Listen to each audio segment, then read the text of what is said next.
Hi students, ఈరోజు first year introduction చాప్టర్లో మనం సంపద మరియు విలువ, ధర,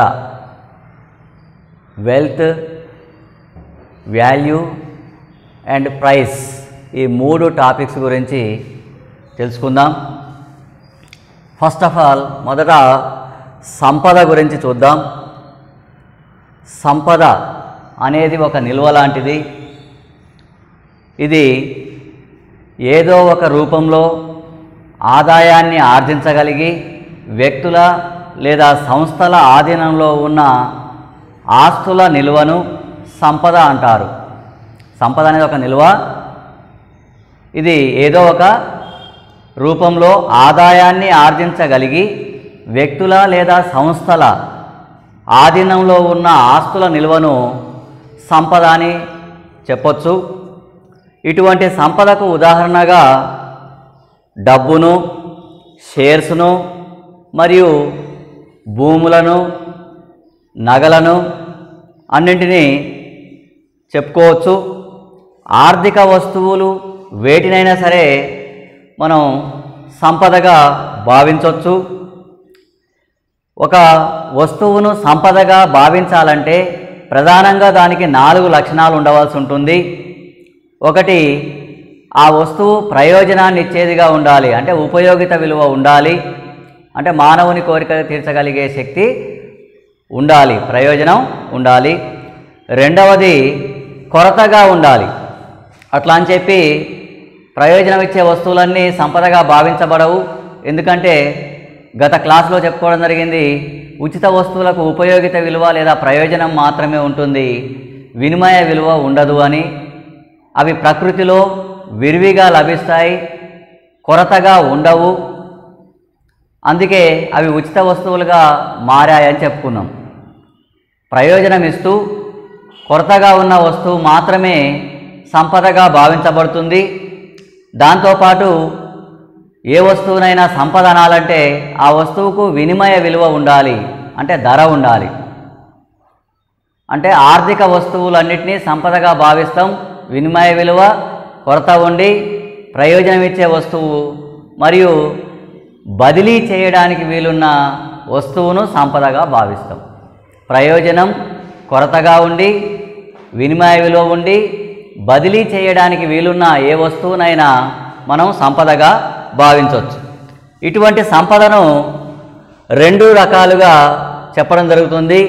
ఒకటి భౌతిక సంపద, రెండవది అభౌతిక సంపద. భౌతిక సంపద అంటే ఫిజికల్గా మనం స్పృశించడానికి, చూడడానికి వీలుండేది భౌతిక సంపద. ఉదాహరణకు బంగారం కానీ, వజ్రాలు కానీ, ఇండ్లు కానీ, ఫ్యాక్టరీలు కానీ వీటన్నిటినీ భౌతిక సంపదగా చెప్పుకోవచ్చు. ఇక అభౌతిక సంపద అనేది స్పృశించడానికి వీలు లేనిది. అభౌతిక సంపద కూడా సంపదలో భాగమే, కాకపోతే దీన్ని స్పృశించలేము, అంటే తాకలేము. తాకడానికి వీలుండేదేమో భౌతిక సంపద, తాకడానికి వీలు లేనిదేమో అభౌతిక సంపద. ఉదాహరణకి మానవ వనరులను అభౌతిక సంపదగా పేర్కొనవచ్చు. అంటే ఒక దేశంలో ఉన్న జనాభాను మానవ వనరులని పిలుస్తాం. అయితే నైపుణ్యం, సామర్థ్యం కలిగిన మానవ వనరులను అభౌతిక సంపదగా పిలవవచ్చు.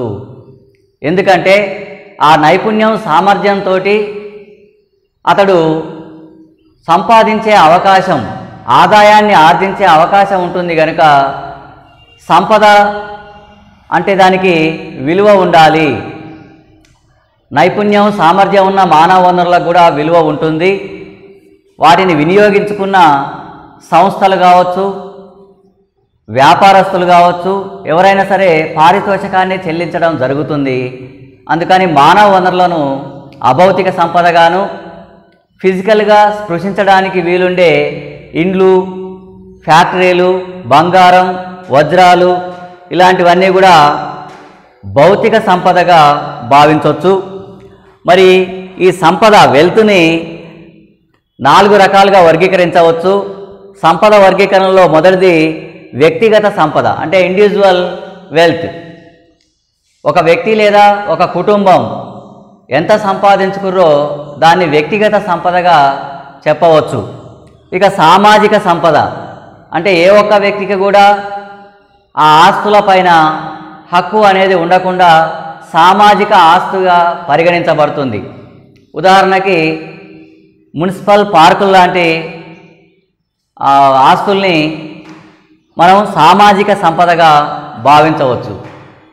ఇక జాతీయ సంపద, ఒక దేశంలో కొన్ని ముఖ్యమైన ప్రాజెక్టులు, పవర్ ప్లాంట్లు, రోడ్లు ఇలాంటివన్నిటిని కూడా జాతీయ సంపదగా పరిగణించబడుతుంది. వీటిపైన కేంద్ర ప్రభుత్వానికి మాత్రమే అధికారం ఉంటుంది. అంటే దేశ ప్రజలందరూ ఉపయోగించుకోవడానికి వీలుండే వాటిని జాతీయ సంపద అంటాం. వీటిపైన ఏ ఒక్కరికి కానీ ఒక రాష్ట్రానికి కానీ అధికారం ఉండదు. ఇక అంతర్జాతీయ సంపద, ప్రపంచ దేశాలన్నిటికీ సంబంధించిన సంపదను అంతర్జాతీయ సంపదగా భావిస్తాం. కొన్ని అంతర్జాతీయ సంస్థలు ప్రపంచ అభివృద్ధికి కృషి చేస్తున్నాయి, వాటిని అంతర్జాతీయ సంపదగా భావిస్తూ ఉంటాం. ఉదాహరణకి IBRD, international bank for reconstruction and development, దాన్నే ప్రపంచ బ్యాంక్ అని పిలుస్తాం. అదేవిధంగా ఐఎంఎఫ్, ఇంటర్నేషనల్ మానిటరీ ఫండ్, అదేవిధంగా WHO, వరల్డ్ హెల్త్ ఆర్గనైజేషన్, ఇవి ప్రపంచ సంపదగా పిలవచ్చు. అంటే ఏ ఒక్క దేశానికి దాని మీద హక్కు కానీ ఆధిపత్యం కానీ ఉండదు, అన్ని దేశాల సంపదగా అవి కొనసాగడం జరుగుతుంది. కాబట్టి వ్యక్తిగత సంపద, సామాజిక సంపద, జాతీయ సంపద, అంతర్జాతీయ సంపద అని 4 రకాలుగా ఆస్తులని, అంటే ప్రయోజనం, కొరత ఉండి, వినిమయ విలువ ఉండి బదిలీ చేయడానికి వీలున్న ఆస్తులు 4 భాగాలుగా వర్గీకరించవచ్చు. దాన్ని వ్యక్తిగత సంపద అని, సామాజిక సంపద అని, జాతీయ సంపద, అంతర్జాతీయ సంపద అని వర్గీకరణ చేయవచ్చు. అంటే దానిపైన యాజమాన్య హక్కు ఒక వ్యక్తికి ఉందా, సమాజానికి ఉందా, రాష్ట్ర ప్రభుత్వానికి ఉందా, లేకపోతే కేంద్ర ప్రభుత్వానికి ఉందా, ప్రపంచ దేశాలన్నిటికీ ఉందా అనే అంశం మీద ఆధారపడి ఈ వర్గీకరణ అనేది చేయడం జరిగింది. నెక్స్ట్ విలువ, వాల్యూ. వాల్యూ అనేది ఒక వస్తువుకు ఇతర వస్తువులపైన గల ఆధిపత్యాన్ని తెలియజేస్తుంది. ఒక వస్తువుకు ఇతర వస్తువులపై గల ఆధిపత్యాన్ని తెలియజేసేదే విలువ. ఈ విలువను అర్థశాస్త్రంలో వినిమయ విలువ అనే అర్థంలో వాడుతాం. కాకపోతే విలువ అనేది 2 రకాల విలువ ఉంటుంది ఒక వస్తువుకు అని చెప్పొచ్చు. ఒక వస్తువుకు ఇతర వస్తువులపై గల ఆధిపత్యాన్ని విలువ అంటాం. మరి ఒక వస్తువు యొక్క విలువ 2 రకాలుగా విభజించవచ్చు. ఒకటేమో ఉపయోగిత విలువ, రెండోదేమో వినిమయ విలువ. ఉపయోగిత విలువనే వాల్యూ ఇన్ యూజ్ అంటాం, వినిమయ విలువను వాల్యూ ఇన్ ఎక్స్చేంజ్ అంటాం. అంటే మానవుల యొక్క కోరికలను తీర్చగలిగే శక్తి ఉన్న ప్రతి వస్తువుకు ఉపయోగిత విలువ ఉంటుంది. అంటే ఉచిత వస్తువులకు ఉపయోగిత విలువ ఉంటుంది, ఆర్థిక వస్తువులకు కూడా ఉపయోగిత విలువ ఉంటుంది. కానీ వినిమయ విలువ కేవలం ఆర్థిక వస్తువులకు మాత్రమే ఉంటుంది. అంటే ఒక వస్తువుతో పొందగలిగే ఇతర వస్తువులను ఆ వస్తువు యొక్క వినిమయ విలువ అని పిలవడం జరుగుతుంది. ఒక వస్తువుతో పొందగలిగే ఇతర వస్తువులను ఆ వస్తువు యొక్క వినిమయ విలువ అని అంటాం. అంటే వినిమయ విలువ అనేది ఇతర వస్తువులతో మార్పిడి రేటును తెలియజేస్తుంది. ఉదాహరణకు ఒక నోట్బుక్కు ఎన్ని పెన్నులు వస్తున్నాయి, ఎన్ని పెన్సిల్స్ వస్తున్నాయి, ఒక బస్తా కందులతోటి ఎన్ని బస్తాల ధాన్యం వస్తుంది, ఎన్ని బస్తాల యొక్క జొన్నలు లేదా రాగులు, సజ్జలు లాంటివి వస్తాయి. అంటే ఒక వస్తువుతో పొందగలిగే ఇతర వస్తువులను ఆ వస్తువు యొక్క వినిమయ విలువ అని తెలియజేస్తాం. అర్థశాస్త్రంలో విలువ అనే పదం వచ్చిందంటే అది వినిమయ విలువగానే తీసుకుంటాం, కానీ ఉపయోగిత విలువగా తీసుకోము. ఎందుకంటే ఉపయోగిత విలువ అటు ఉచిత వస్తువులకు ఉంటుంది, ఇటు ఆర్థిక వస్తువులకు కూడా ఉంటుంది. కనుక కామన్గా ఉండే ఉపయోగిత విలువ కంటే అర్థశాస్త్రంలో ఆర్థిక వస్తువుల గురించి పరిశీలిస్తాం కనుక వినిమయ విలువ అనే అర్థంలోనే విలువ అనే పదానికి అర్థాన్ని తీసుకుంటాం. విలువ అంటేనే ఒక వస్తువుకు ఇతర వస్తువులపై గల ఆధిపత్యాన్ని తెలియజేసేది. ఒక వస్తువుతో ఏ వస్తువుని ఎంతెంత పరిమాణంలో పొందగలుగుతాం, కొనగలుగుతాం అనేదే విలువ లేదా వినిమయ విలువ. ఇక ధర, ప్రైస్. అయితే వస్తు మార్పిడి వ్యవస్థలో వస్తువుకు బదులు మరొక వస్తువు విలువను కొలవడం జరిగేది. ద్రవ్యం అనేది అందుబాటులో లేనప్పుడు వస్తు మార్పిడి వ్యవస్థలో వస్తువు ఇచ్చి వస్తువు పుచ్చుకునేవాళ్ళు. దాన్నే బార్టర్ సిస్టమ్ అని పిలిచేవాళ్ళం. ఈ బార్టర్ సిస్టంలో ఒక బస్తా కందులు ఎన్ని బస్తాల ధాన్యానికి సమానం, ఎన్ని బస్తాల జొన్నలకు సమానం, ఎన్ని బస్తాల రాగులకు సమానం, ఎన్ని బస్తాల గోధుమలకు సమానం అని తెలియజేసేదే వినిమయ విలువ.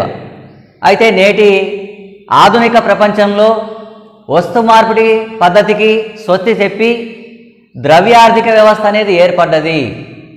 కాబట్టి ఒక వస్తువు యొక్క వినిమయ విలువను ద్రవ్యం రూపంలో వ్యక్తం చేసినట్లయితే దానిని ఆ వస్తువు యొక్క ధర అని పిలవడం జరుగుతుంది.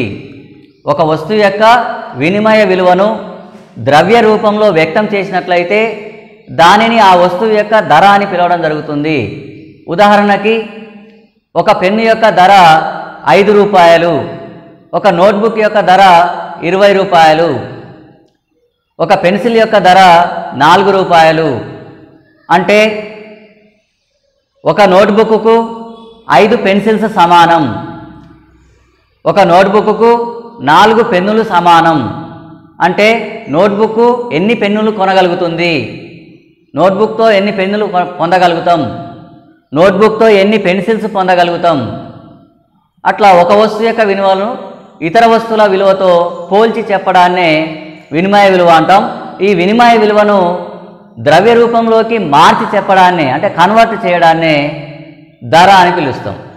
నేటి ఆర్థిక వ్యవస్థలో ప్రతి వస్తువు లేదా సేవ యొక్క విలువను డబ్బు రూపంలోనే కొలవడం జరుగుతుంది.